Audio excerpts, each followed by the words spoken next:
pacientes. Habíamos hablado, recapitulando esto, habíamos hablado de aquellas dietas modificadas en kilocalorías. Habíamos indicado que en qué situaciones se modifica la cantidad de calorías que debe consumir un paciente. Habíamos hablado de que cuando un paciente quiere reducir o bajar de peso, se puede bajar las calorías por debajo de su requerimiento y esa reducción por debajo de su requerimiento llevaba el prefijo hipocalórica, ¿no es cierto? Cuando queremos subir la cantidad de calorías por encima de lo que requiere, lo llamamos hipercalórica. Entonces, en esos casos, justamente para la reducción de peso, normalmente trabajamos con dietas modificadas en kilocalorías, más que todo hipocalóricas. Y cuando queremos aumentar de peso, damos dietas hipercalóricas. También habíamos hablado cómo se hace el cálculo de esta cantidad de la cantidad de energía. Eso lo hemos llevado en el tema, si no me equivoco, el tema 3, que es dieta equilibrada o dieta saludable. Ahí les he mostrado una fórmula y en sus libros están las fórmulas de Harris-Benedict, las que nos permiten a nosotros calcular la cantidad de energía que requiere una persona en 24 horas en función de la edad, el peso, la talla, inclusive el sexo que tiene, ¿no? Ya sea masculino o femenino. Entonces, esa es la forma de cómo debemos calcular. Por otro lado, en el mismo tema hemos llevado la parte de grupos de alimentos. ¿Qué grupos de alimentos prácticamente contienen mayor cantidad de carbohidratos, grasas y proteínas? Entonces, en función de eso también en el último, si no me equivoco, en la última hoja de ese tema, tienen también las cantidades de equivalencias en gramos y también en unidades caseras, ¿no? Bueno, esa es la forma de cómo más o menos manejamos y la planificación. Por otro lado, hemos hablado de las dietas modificadas en grasas. ¿En qué pacientes o en qué situaciones se debe controlar el consumo de grasas? ¿No? Aquí también manejamos los prefijos hiper e hipo. Si es una dieta alta en grasas, es hiperlipídica. Si es una dieta baja en grasas, perdón, es hipolipídica, ¿no? Entonces, ¿en qué pacientes o en qué enfermedades esto normalmente manejamos? En enfermedades como la hipercolesterolemia y en hiperlipidemia, ¿no? ¿Qué quiere decir? Cuando los niveles de colesterol están bastante elevados a nivel de sangre y hiperlipidemia cuando los ácidos grasos también están elevados a nivel de sangre.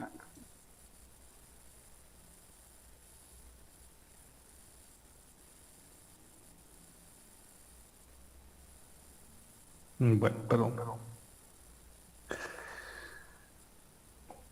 Otro tipo de situaciones en las que tenemos que nosotros dar dietas hipolipídicas, que quiere decir bajas en grasa, por debajo de lo que se recomienda dar a los pacientes. Más que todo en situaciones de mala absorción, habíamos indicado que tienen una mala absorción de los lípidos, que quiere decir que hemos llevado en la parte de lípidos la digestión y metabolismo y excreción de los lípidos. Entonces, existen situaciones o enfermedades en las que ese proceso se encuentra alterado. Tal es el caso en enfermedades de insuficiencia pancreática. No se olviden que el páncreas secreta una enzima que se llama lipasa pancreática. Entonces, al no haber esa lipasa pancreática, las grasas no terminan su digestión y por ende no se absorbe, ¿no? Entonces, en otras enfermedades como la resección intestinal, intestinal del ilio, ¿no? No se olviden que el intestino delgado se divide en tres porciones, duodeno, yeyuno e ilio. Y la mayor absorción de nutrientes se da en la tercera porción, que sería el ilio. En algunos pacientes, cuando se les resecciona, ¿qué quiere decir? Se les extrae esa porción por alguna enfermedad o alguna situación, ¿no? Entonces, esos pacientes tienden a sufrir también síndromes de mala absorción porque no hay porción por donde se pueda absorber la grasa, ¿no? Otro tipo de problemas es cuando hay transporte de los lípidos. No se olviden que una vez absorbidos los lípidos pasan al torrente linfático, no pasan al torrente sanguíneo. Entonces pasan a la circulación linfática. Y a nivel del hígado recién pasan las grasas al torrente sanguíneo. Entonces, aquellos pacientes que tienen problemas de circulación linfática son pacientes a los cuales también se tiene que dar una dieta hipolipídica. En pacientes con pancreatitis, si es indicado por qué razón. En aquellos pacientes que sufren de enfermedades neurológicas, como la enfermedad de Refsum, y otras intolerancias que pueden tener algunos pacientes al consumir grasas saturadas, cuando normalmente estos tengan una alimentación normal, ¿no? Entonces, eso también se tiene que ver. ¿Y cómo verificamos si el paciente tiene una digestión, está teniendo una mala digestión de las grasas? Esto se verifica a partir de las heces, ¿no? En las heces se presenta lo que se llama esteatosea. ¿Y qué es la esteatosea? La esteatosea prácticamente es la presencia de grasa no digerida a nivel de las heces, ¿no? Entonces, normalmente en la esteatosea las heces se presentan de color blanquecina y un poco fragmentadas, ¿no? Entonces, según ese diagnóstico se va viendo también lo que es si hay o no hay mala digestión de las grasas. Por otro lado, la dieta modificada en carbohidratos, también llamada dietas cetógenas, ¿no? Como su nombre indica, aquí se modifican los carbohidratos. Los carbohidratos que mayormente tenemos que manejar acá son los carbohidratos, los monosacáridos y los disacáridos, porque son carbohidratos de muy fácil digestión. Y al ser de muy fácil digestión y absorción, estos carbohidratos tienden a elevar rápidamente los niveles de glucemia en sangre. Entonces, aquí tenemos que tener cuidado de esos carbohidratos simples, de los monosacáridos y de los disacáridos. Con relación a los alimentos que proporcionan polisacáridos, no hay problema, porque en este tipo de dietas lo que tenemos que hacer es más que todo darles alimentos de carbohidratos complejos, como son los alimentos polisacáridos. Estamos hablando de los almidones, de las semicelulosas, ¿no es cierto? Que son alimentos que de alguna forma no elevan la glicemia en sangre. Por otro lado, hay que tomar en cuenta de que el cuerpo, si bien necesita de carbohidratos, pero también tiene un tope mínimo de aprovisionamiento de carbohidratos, que son 80 gramos por día. Si al cuerpo no le damos esta cantidad de 80 gramos por día, lo que va a hacer el cuerpo es estimular el catabolismo celular. ¿Y ese catabolismo celular en qué consiste? Consiste en activar la cetogénesis, la formación de cuerpos cetónicos a partir del metabolismo de las grasas. Entonces, si el cuerpo, cuando estamos 4 horas, por ejemplo, unas 7 horas, sin introducir ningún alimento en nuestro cuerpo, de donde proviene la energía para poder funcionar proviene del glucógeno hepático y muscular. Eso hemos hablado en el tema de carbohidratos. Entonces, sí, ¿qué pasa cuando ya yo estoy más de 12 horas sin introducir ningún alimento a mi cuerpo? Se acaba el glucógeno hepático y se termina el glucógeno muscular, y el cuerpo recurre a las reservas de grasa que a partir por el catabolismo celular, que se llama cetogénesis, ¿no es cierto? Se genera cuerpos cetónicos, y estos cuerpos cetónicos van a provisionar de alguna forma de energía a nivel celular. Entonces, lo que pasa, lo malo de esto es de que cuando hay demasiados cuerpos cetónicos, el cerebro necesita también de glucosa, y al no haber glucosa, los cuerpos cetónicos tienden a ser el combustible para el cerebro, provocando así un efecto anestésico, ¿no? Entonces, de esa forma hay que tener mucho cuidado en aprovisionar los carbohidratos, ¿no? Esto más que todo cuando ustedes estén haciendo fluidoterapia, ¿no? A los pacientes, administrando glucosado al 5, al 10, al 20% en algunos pacientes. Entonces, eso tenemos que ver cuánto es el mínimo de carbohidratos que debemos administrar para que no inicie el proceso de catabolismo celular. ¿En qué tipo de patologías está recomendado modificar la cantidad de carbohidratos? ¿No es cierto? Ya sabemos que en la diabetes, sí, en todas sus formas, en la obesidad también, en las hipercolesterolemias también, en las hipertrigliceridemias también tenemos que modificar los carbohidratos. ¿no? Pero se puede reemplazar los carbohidratos, los disacáridos, los monosacáridos por carbohidratos complejos, porque los complejos como los polisacáridos no elevan rápidamente el azúcar en sangre. Normalmente lo elevan lentamente, caso que evita que que se provoque una hiperglicemia.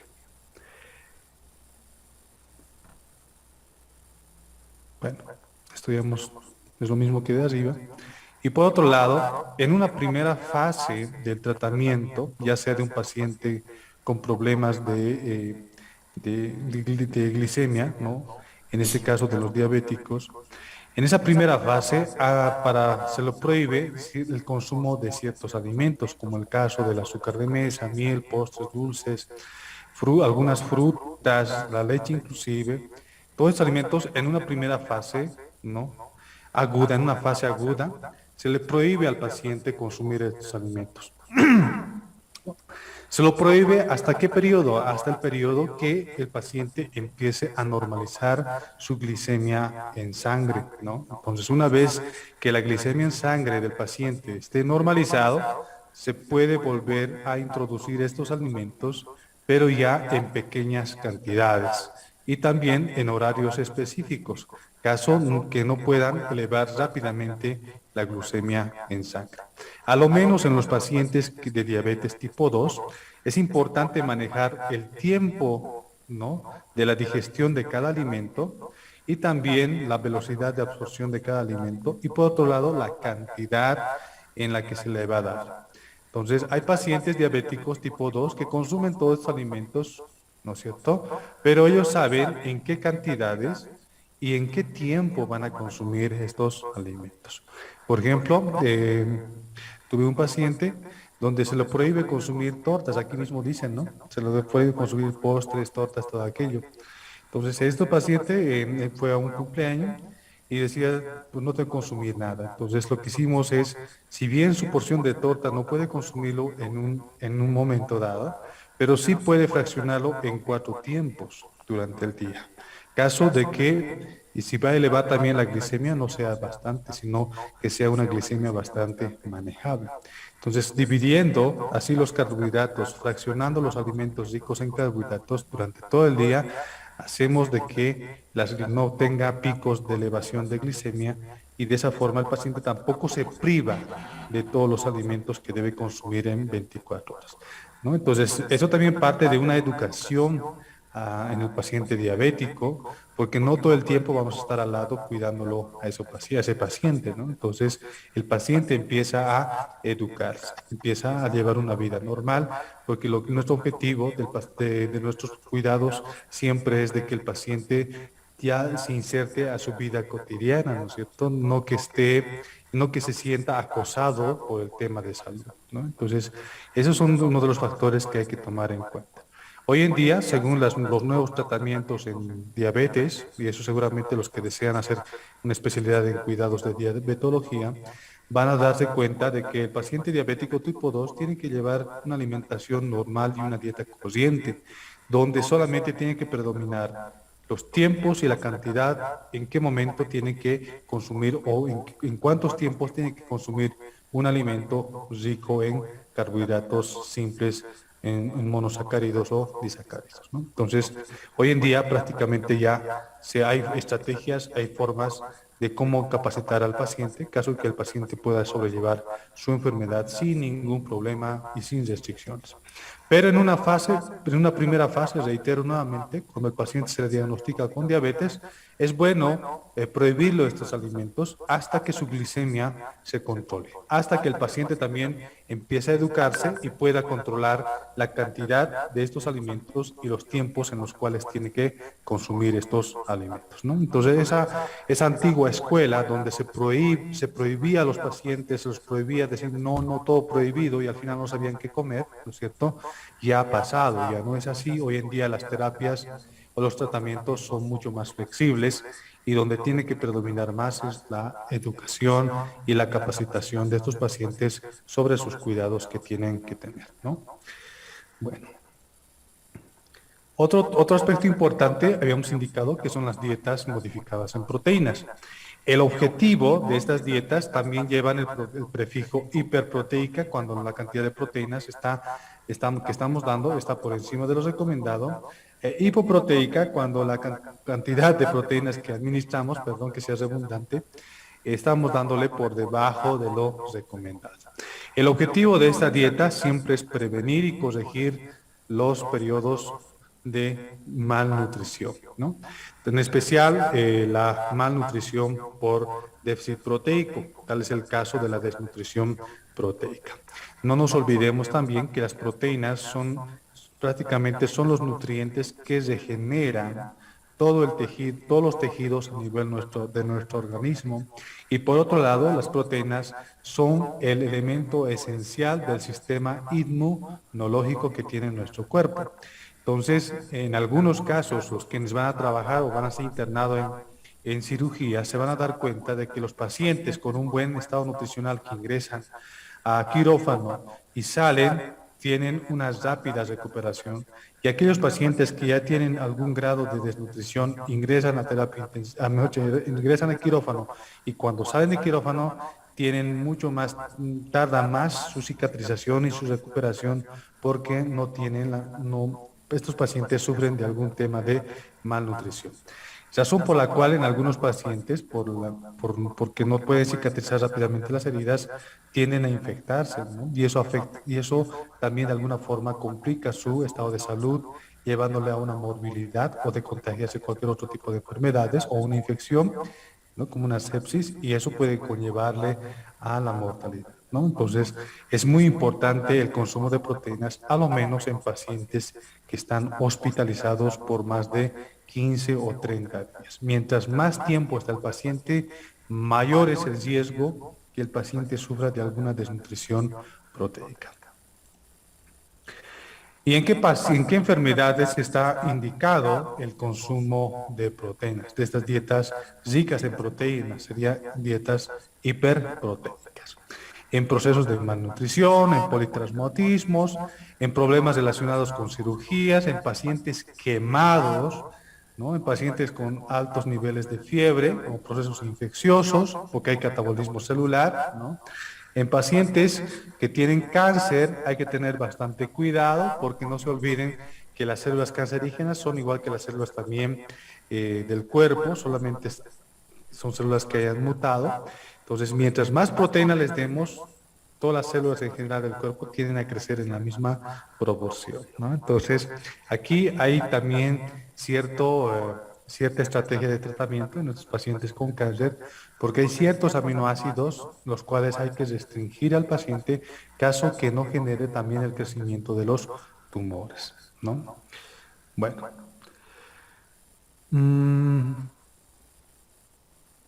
Bueno, si nosotros vamos a dar la parte también de proteínas, lo hemos indicado, si vamos a darle poca cantidad de proteínas a este paciente, una dieta hipoproteica, nos aseguremos que esa dieta baja en proteínas, pero sea de proteína de alto valor biológico.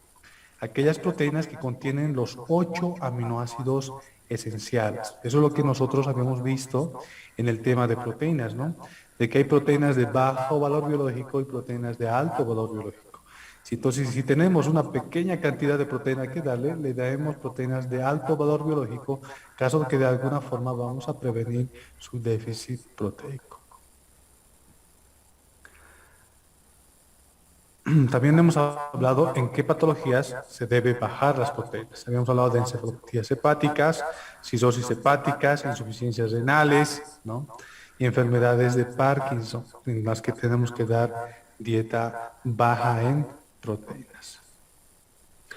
Por otro lado, una vez que ya hemos repasado toda esa parte de las dietas modificadas en macronutrientes, como calorías, carbohidratos, proteínas y grasas, ahora veamos qué nutrientes normalmente se modifican con frecuencia para las dietas terapéuticas. Tal es el caso del sodio. Este tipo de dietas normalmente utilizamos el prefijo hipo, ¿no? Porque quiere decir baja en sodio, Y lo que normalmente utilizamos estas dietas son en enfermedades cardíacas, enfermedades renales y enfermedades hepáticas. Son las dietas en las que son las enfermedades en las que más se utiliza esta dieta hiposódica. Por otro lado, no existe una dieta asódica. Mucha nomenclatura médica, inclusive a nivel hospitalario, van a ver que les van a decir, ¿qué dieta, doctor? Y le preguntan y el doctor indica, denle una dieta asódica. Imposible que exista una dieta asódica. Si bien no lo colocamos sal en forma así objetiva, la cloruro de sodio, sí o sí los alimentos contienen sodio. Entonces, sería imposible dar una dieta asódica, porque asódica quiere decir cero sodio, ¿no? Entonces, no puede haber una dieta cero sodio, porque sí o sí los alimentos contienen aunque una pequeñísima cantidad de sodio. Entonces, ese término de dieta sódica no existe y no podría existir dentro de la nomenclatura. Entonces, ¿en qué situaciones está recomendado dar estas dietas hiposódicas? En aquellos pacientes que sufren de edema, ¿no? Ya les he indicado que hay edema de una cruz, cuando el edema abarca hasta el tobillo, todo el pie, hasta el tobillo, de una cruz. De dos cruces se dice cuando el edema avanza hasta la rodilla, y de tres cruces se lo llama cuando el edema avanza todo el miembro inferior, que quiere decir de la cadera hacia abajo, ¿no? Entonces, cuando existe ese tipo de edemas, ¿no? Pero que no sea de origen nutricional, ¿qué quiere decir? Porque también el edema se presenta en aquellas personas o en aquellos pacientes que sufren de desnutrición proteica. Entonces, en esos pacientes no se debe dar una dieta hiposódica, porque el edema no está por la retención, por el problema de sodio, sino el edema está por la carencia de proteínas, ¿no? Entonces, en aquellos pacientes hay que saber diferenciar, ¿no? El edema nutricional, que tiene que ver por bajo consumo de proteínas, y el edema que tiene que ver por retención de sodio a nivel del organismo. ¿Por qué es importante manejar el sodio en la dieta? Es importante porque por cada 140 miliequivalentes de sodio que no se elimina por el cuerpo, se retiene 1 litro de agua. Imagínense que los riñones no estén eliminando sodio, ¿no es cierto? Estén reteniendo sodio. Entonces el cuerpo va acumulando más cantidad de líquidos, por situación por la cual se da el edema en estos pacientes. También se da una dieta y se tiene que controlar o se da una dieta hiposódica en aquellos pacientes que sufren de hipertensión arterial.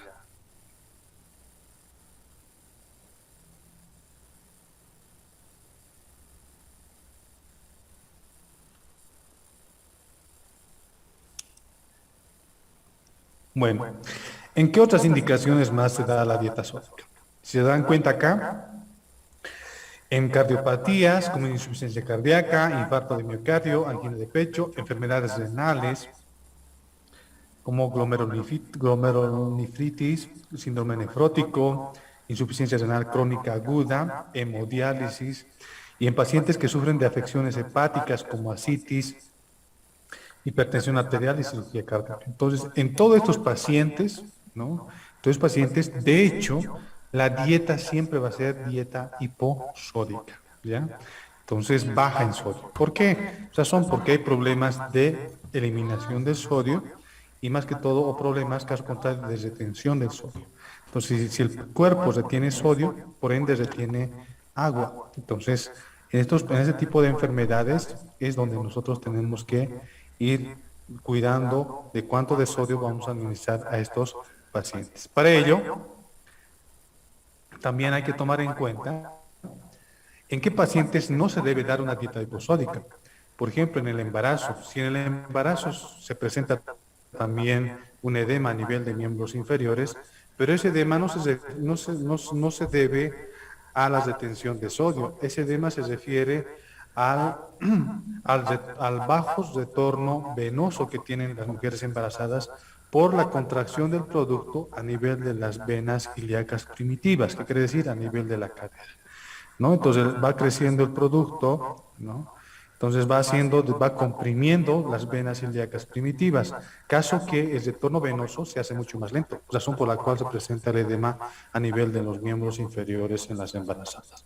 Entonces descartamos que no es por problema de daño renal, daño cardíaco o daño hepático, ¿no? Entonces no hay razón por qué darle una dieta hiposódica a una mujer embarazada. Por otro lado, también no hay motivo de dar una dieta hiposódica en aquellos pacientes que sufren de ileostomías. La ileostomía, por tanto, es eh, provocarle un reposo absoluto al ilio, ¿no? Para que, en caso contrario, el paciente no pueda absorber los nutrientes. Entonces, no hay razón de darle una dieta bajo en sodio, ya que el agua se absorbe a nivel de colon, no tanto así a nivel de ilio, ¿no? Entonces, tampoco hay motivo para poderle dar una dieta hiposódica. Otro aspecto importante, tampoco se justifica dar una dieta hiposódica en los pacientes obesos. En los pacientes obesos muchas veces pasa lo mismo que pasa en las embarazadas. El retorno venoso a nivel de miembros inferiores es mucho más bajo, caso que puede provocarle también un síndrome de edema. Entonces, pero no siempre tiene que ver con la retención de sodio para retener agua, ¿ya? Entonces, eso tenemos que tomar en cuenta al momento de hacer la valoración.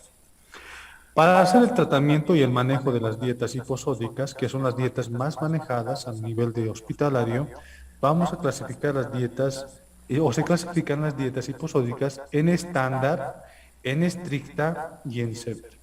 Y vamos a ir viendo cada una de ellas. Primero revisemos las dietas hiposódicas estándar. Es aquella dieta que provee entre 1500 a 200 miligramos de sodio al día, ¿no? Estamos hablando de la cantidad de sodio que solamente contienen los alimentos, que no se añade a la preparación, ¿ya? Por eso dice aquí, excluimos la sal de adición.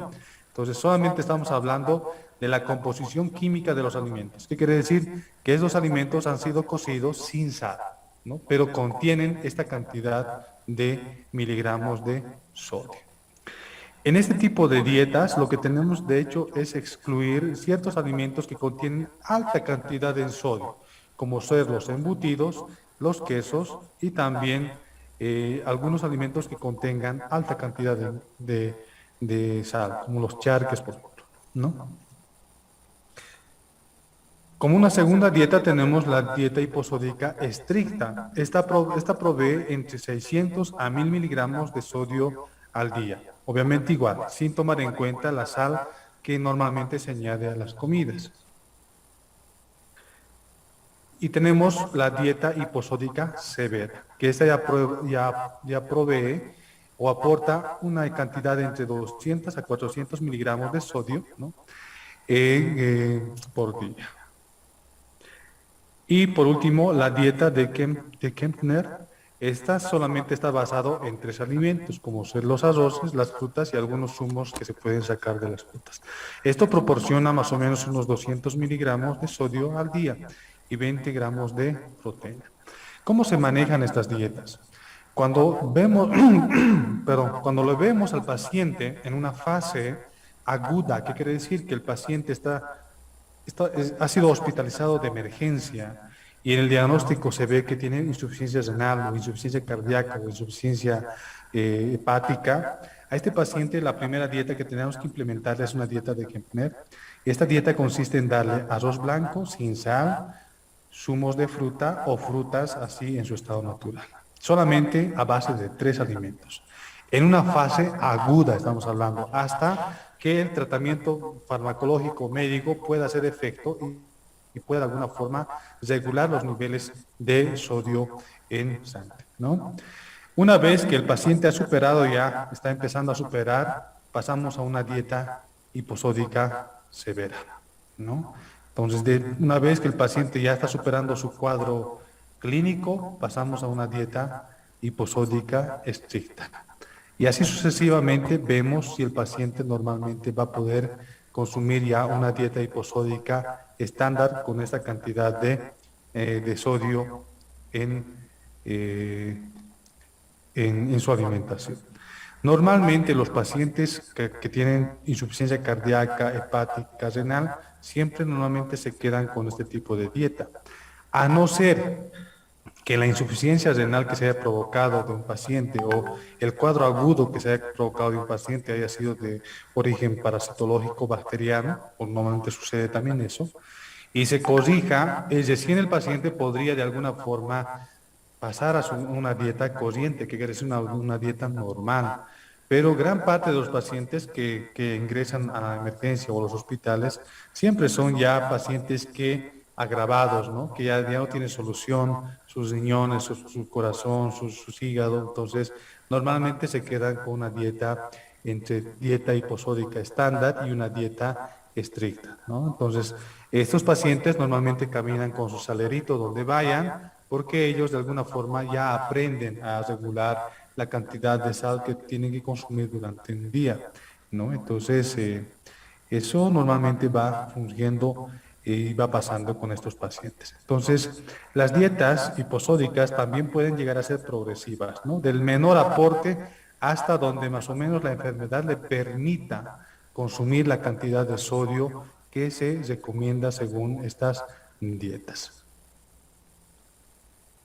Por otro lado, tenemos las dietas modificadas en potasio, ¿no? Entonces, este tipo de dietas, normalmente, ¿qué es lo que sucede? Los pacientes que están con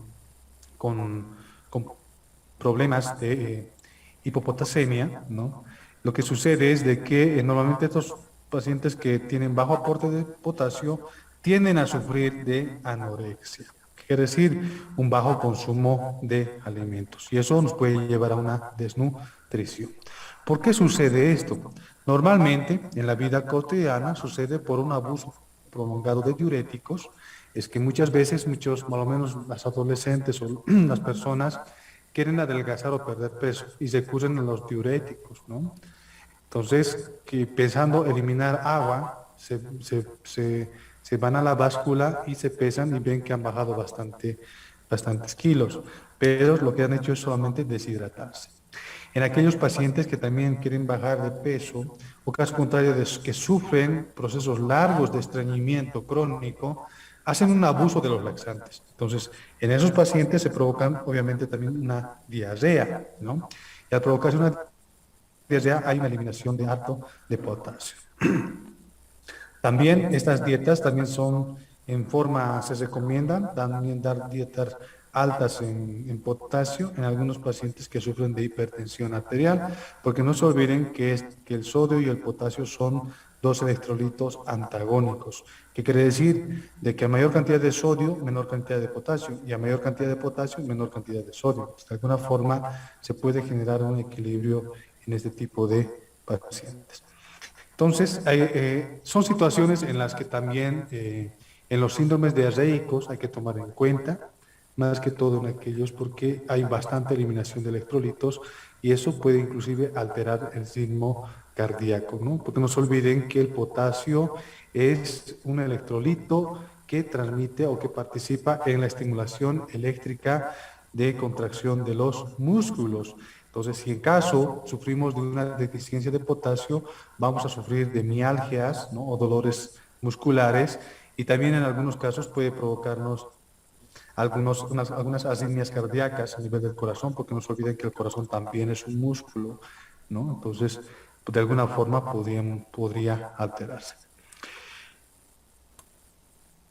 ¿En qué situaciones nosotros tenemos que dar una dieta baja en potasio? Para aquellos pacientes con insuficiencia renal que tienen una hiperpotasemia, ¿no? Que está elevado su potasio, tenemos que de hecho bajar. En algunos pacientes que utilizan diuréticos o suplementos con sodio, ¿no? Ellos también tienen que tener mucho cuidado, a los que van al gimnasio a lo menos, la parte de hidratación o bebidas de hidratación muchas veces tienen alto contenido en sodio y potasio. También tienen que tener mucho cuidado, por eso siempre hay que ver la parte del informe nutricional. También en aquellos pacientes que consumen este medicamento, que son los ciclosporina, que más que todo en pacientes que sufren de trasplante de órganos, ¿no? En algunos pacientes que sufren, que consumen altas cantidades de medicamentos con alto contenido en potasio, en cirugías, en quemados, ¿no?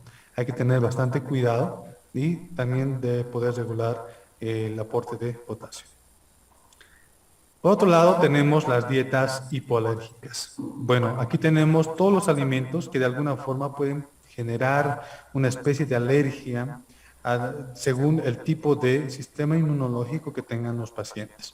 Normalmente estos alimentos provocan una alergia cuando el paciente sufre de una desnutrición proteica, cuando su sistema inmunológico está bastante bajo. Entonces, cualquier alimento que tenga componentes alérgicos, como estos alimentos que tienen acá, que les expongo en la presentación, pueden desencadenar que se llama un síndrome alérgico, ¿ya? Entonces, todo depende justamente del sistema inmunológico.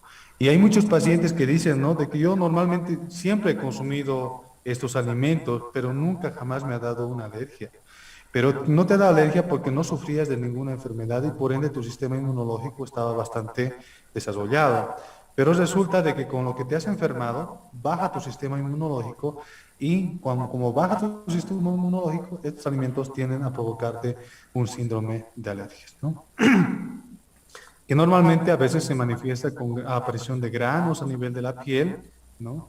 A veces se manifiesta con diarreas, con cólicos abdominales, ¿no? Que eso va desapareciendo obviamente a lo largo de los 3 o 4 días, una vez que el alimento es expulsado por el organismo, ¿no? Entonces, ahora, ¿cómo yo diferencio? Y esto ya les dije a ustedes, ¿cómo yo diferencio que esa diarrea, ¿no? Que ese síndrome diarreico provocado en el paciente es de origen alergeno o es de origen infeccioso?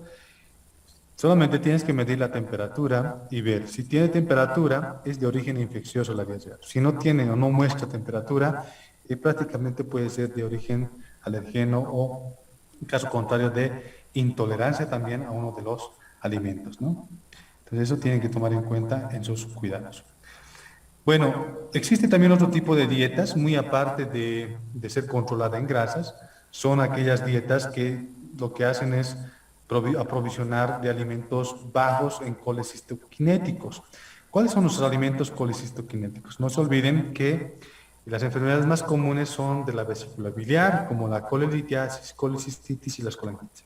Entonces, normalmente en aquellos pacientes que sufren de problemas de vesícula, eh, también problemas de pancreatitis, porque no se olviden que si la vesícula está mal, el páncreas también se pone enfermo. Si el páncreas está mal, también la vesícula se pone enferma. Son dos órganos que de alguna forma coordinan, porque son los dos órganos responsables de la digestión y la producción justamente de la digestión a nivel del duodeno. Entonces, esos dos órganos siempre andan coordinando.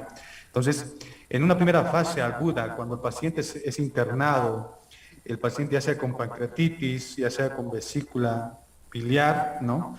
Entonces, lo primero que va a colocar el médico es colocarlo en NPO. ¿Qué quiere decir? Nada por vía oral, ¿no?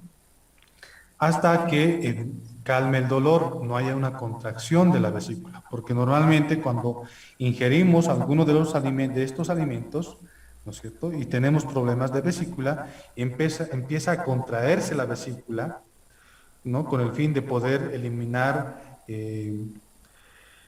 sales biliares a nivel de duodeno y se comience la digestión de las grasas, ¿no? Entonces, cuando consumimos esto, empieza a haber una mayor contracción.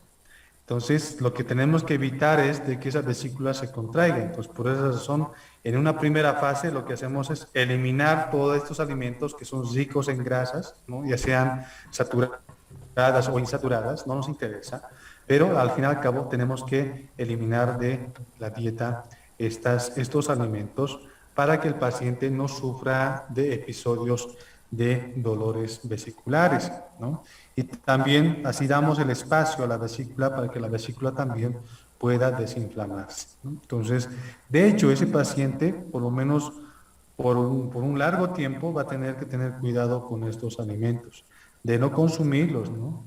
Y a medida que vaya mejorando su cuadro a lo largo, ¿no? Ya sea que desaparezca la inflamación, o caso contrario, si este paciente tiene litiasis biliar, ¿no? Tenga piedritas a nivel de la vesícula, cualquier momento que consuma cualquiera de estos alimentos tiene el riesgo de sufrir cólicos biliares, ¿no? Entonces, vesiculares en otras palabras. Entonces, de alguna forma, los pacientes con cuadros agudos, ¿no? De dolor en hipocondrio derecho, normalmente tienden a prohibirse de consumir estos alimentos, en especial alimentos con alta cantidad de grasas, ¿no? Porque eso estimula la contracción de la vesícula.